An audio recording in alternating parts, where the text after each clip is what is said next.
Welcome, I'm Dr. Janine, Bowring naturopathic doctor, and today I'm sharing 5 exercising tips for hypothyroidism. So there's a lot of misinformation as to the best way to exercise for your thyroid and low thyroid function. So today I'm going to lay it out for you based on my own personal experience and research as to what is the best way to get your metabolism going. Maybe you're looking for that weight loss and how you can do that if your thyroid is actually low and low functioning. So hypothyroid, maybe it is Hashimoto's thyroiditis.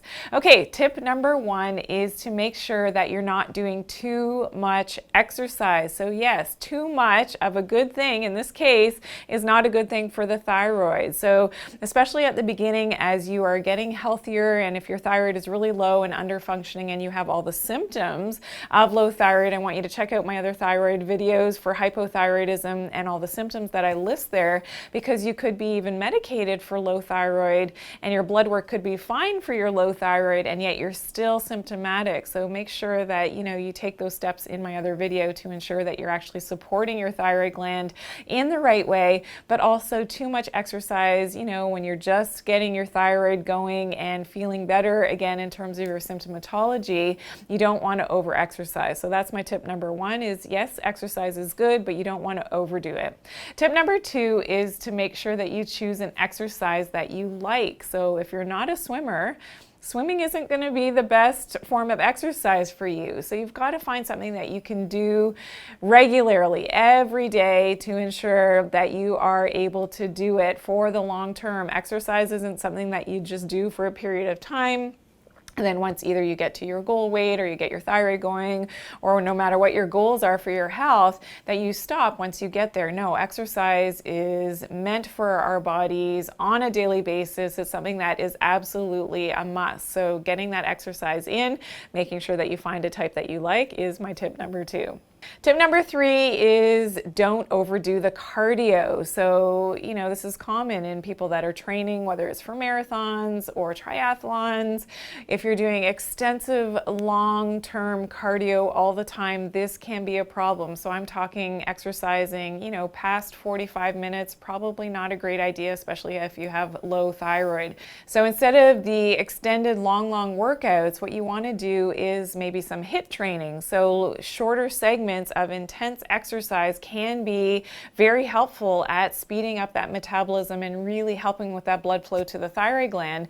So yeah, very different from doing long, extensive cardio. So you can experiment with this and see how it works for you, but in my own experience, the HIIT training is definitely the way to go so that you're not stressing out your endocrine system even more, causing higher cortisol levels, and that high state of cortisol will cause something called pregnenolone steal, and you're always now related back to leptin resistance. This is something that I explain in all my other videos, so you can check that out if this is kind of new information to you. But making sure that hormonally you're okay, and exercise is part of this component. By overextending yourself in terms of your cortisol, it's not something you want to do. So the HIIT training is okay, those shorter bursts, and watch from doing too much cardio because you can actually gain more weight, and this is especially true for women with hypothyroidism. Tip number 4 is to incorporate some strength training. So yes, lifting weights, especially for women, is a great thing, especially if you have low thyroid. So you want to do that because it's not going to stress out your cortisol and your adrenals. You won't get into what I just discussed with the leptin resistance and that pregnenolone steal.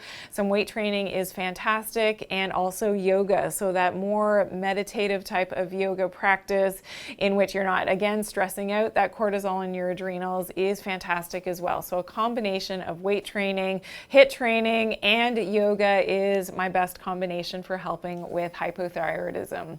Now, tip number 5 is really important, and this is making sure that you do your best to not exercise under artificial light. So the more you can exercise outdoors in the sunlight, in fresh air, will go a long way for helping your hypothyroidism. And the reason for this is because of leptin resistance. It's because of our circadian rhythms. So check out my other videos all about leptin resistance as to why it's so important to see that sunlight and to do that at certain points of the day to maximize the of the way that your brain is working and your entire endocrine system.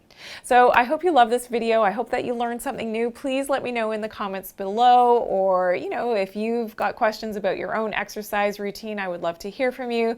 Be sure to share this video as well with someone that you know will benefit from this information. I appreciate all of the thumbs up. You can give me all of those likes. I do truly appreciate that. And if you're new to my channel, welcome in. I hope that you subscribe and you click on that bell to turn on the post notifications so you always get my newest and latest uploads, which happens every single day.